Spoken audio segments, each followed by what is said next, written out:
Hi hello నమస్తే, నేను మీ పూర్ణ పులిచెర్ల. మీరు చూస్తుంది పూర్ణ టీవీ. ఏపీలో కాంగ్రెస్ పార్టీ తిరిగి బోని కొట్టబోతుందా? అవుననే అనిపిస్తున్నాయి ఎగ్జిట్ పోల్ సర్వేలు.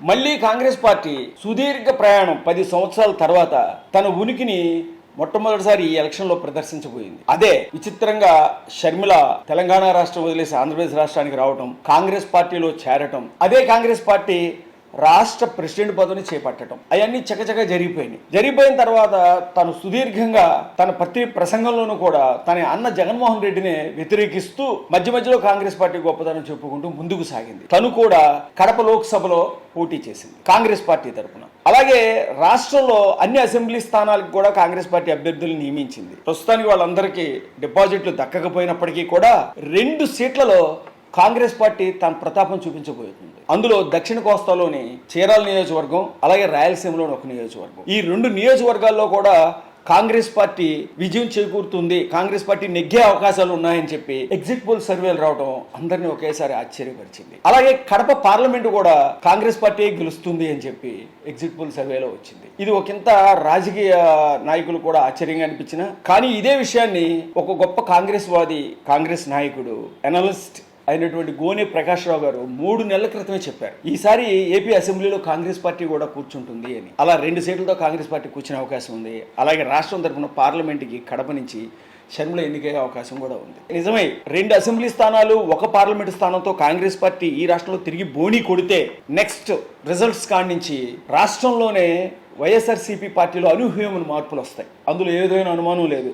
ఎందుకంటే ఈ రోజు వైఎస్ఆర్సీపీలో ఉన్న ప్రతి వాళ్ళు కూడా ఒకప్పటి కాంగ్రెస్ వాదులే. తిరిగి వాళ్ళు వాళ్ళ పుట్టింటికి చేరడానికి ఏమాత్రం సంకోచించరు. ఎందుకంటే ఆల్రెడీ వాళ్ళకి వలస జీవితం అలవాటైపోయి అనేక పార్టీలు మారుకుంటూ అక్కడ దాకా వచ్చారు. పరిస్థితి బాగోక గడ్డు పరిస్థితులు వచ్చి ఆది నాయకుడిని అరెస్ట్ చేస్తే, అనేక ఉపద్రవాలు ఆ పార్టీ చుట్టుముట్టితే దాని పరిస్థితి చివరికి కాంగ్రెస్ లో విలీనం చేసుకునే స్థితికి, నాయకుల్ని అందరినీ కలుపుకునే స్థితికి వచ్చేస్తుంది. అదే పరిస్థితి రేపు జూన్ నుంచి మనం చూడబోతాం. ఎందువల్లంటే రాష్ట్రంలో ఎగ్జిట్ పోల్ సర్వేల తర్వాత, అంతకు ముందు ఫ్రీ పోల్ సర్వేస్లో కానివ్వండి, అనేక సర్వేల్లో కానివ్వండి, చివరికి ఎగ్జిట్ పోల్ సర్వేలో కూడా ఏకదాటిగా ఎక్కువ మంది చెప్తున్న విషయం ఏంటి అంటే ఈసారి కూటమిదే అధికారం అని. దాదాపుగా 120 సీట్లు కూటమికి వచ్చే అవకాశం ఉంది. అలాగే 2 సీట్లు కాంగ్రెస్ పార్టీ అయితే మిగిలిన 60 నుంచి 63 సీట్ల వరకు వైఎస్ఆర్సీపీకి వచ్చే అవకాశం ఉంది. ఏ రకంగా చూసినా సరే 2/3 మెజారిటీని కూటమి గెలుచుకోవడంతో గ్యారంటీగా ఉక్కుపాదం మోపే అవకాశం ఉంది. దానికి తోడు కేంద్రంలో బీజేపీతో కూడా పొత్తులో ఉన్నారు.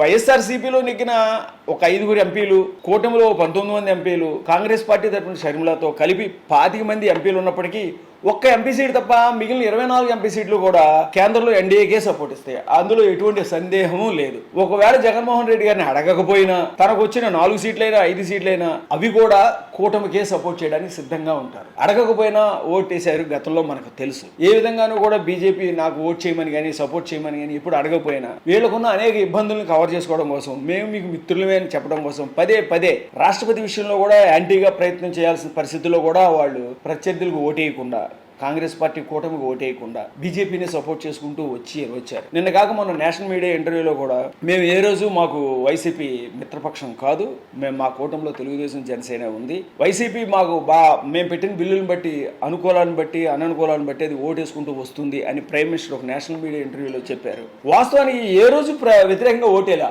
అన్నిటికీ అడగకపోయినా అడిగినా అనుకూలంగానే ఓటేసుకుంటూ వైసీపీ వచ్చింది. సో రేపొద్దున వైసీపీకి వచ్చిన తక్కువ సీట్లు అయినప్పటికీ ఆ సీట్లు కూడా ఎన్డీఏ కూటమిలో భాగమే. ఒక షర్మిల నెగ్గితే అది ఒకటి తప్ప మిగిలిన సీట్లన్నీ ఎన్డీఏ, అందులో ఏదైనా అనుమానం లేదు. అయినప్పటికీ కూడా రాష్ట్ర ప్రభుత్వం తీసుకొచ్చే ఒత్తిడితో వైసీపీకి గడ్డుగాలువే అని చెప్పాలి. వైసీపీ గడ్డుగాలు వస్తే అతనికి అండగా నిలబడి, మనకి ఈ పార్టీ తప్ప వేరే గొడుగు లేదు, ఏవైనా సరే అతనికి అండగా నిలబడి రోడ్ల మీద ధర్నాలు బందులు చేసి ఏమైనా జనాలు చైతన్యం చేద్దాం అనే పరిస్థితి వైసీపీలో మిగిలిన నాయకులకి ఉండేది ఇది వరకు. కానీ ఇప్పుడు ఆ పరిస్థితి ఉండదు. ఎందువల్లంటే ఇక్కడ కాంగ్రెస్ పార్టీ పుంజుకునే అవకాశం వచ్చింది. వాళ్ళకి పునరావాసం దొరుకుతుంది. వెంటనే టెంట్ షిఫ్ట్ చేస్తారు, మళ్ళీ కాంగ్రెస్ పార్టీలో చేరిపోతారు. నాకు తెలిసి తెలంగాణ రాజకీయ పరిజ్ఞానికులు కానీ, మేధావులు కానీ చెప్తున్న మాటలను బట్టి అర్థమవుతుంది ఏంటంటే ఈరోజు తెలంగాణలో కేసీఆర్ పరిస్థితి చాలా క్లిష్టంగా ఉంది.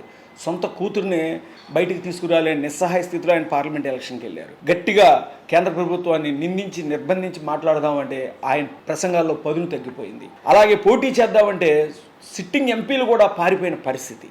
కొత్త వాళ్ళు ఎవరెవరో వచ్చి పోటీ చేసిన పరిస్థితి. కనీసం ఎగ్జిట్ పోల్స్లో కానీ ఫ్రీ పోల్స్లో కానీ ఆ పార్టీకి అనూహ్యమైన మెజారిటీ వస్తుంది, బాగానే సీట్లు ఎగుతాయి అనే దానికన్నా థర్డ్ ప్లేస్కి వెళ్ళిపోయింది అనేది ఎక్కువ కనబడుతుంది. పోటీ బీజేపీ కాంగ్రెస్ మధ్య ఉంది. ఒక్క ఎలక్షన్ జరిగిన సంవత్సరంలోనే అధికారం చేతిలో లేకపోతే ఒక ప్రాంతీయ పార్టీ నాయకుడి పరిస్థితి, ప్రాంతీయ పార్టీ పరిస్థితి ఎంత హీనాతిహీనంగా అయిపోయిందో మనం ఇప్పుడు కళ్ళారా తెలంగాణలో బీఆర్ఎస్ పరిస్థితి చూస్తున్నాం. ఇదే పరిస్థితి ఒక్క 6-7 నెలల్లోనే ఆంధ్రప్రదేశ్లో కూటమి నెగ్గిన వెంటనే స్టార్ట్ అవుతుంది. సేమ్ వైఎస్ఆర్సీపీ పరిస్థితి కూడా అంతే. అందులో నాయకులు కూడా బయట నుంచి వచ్చిన వాళ్ళే బయటికే పోతారు, వాళ్ళు వలస జీవితాలు మళ్ళీ మొదలవుతాయి.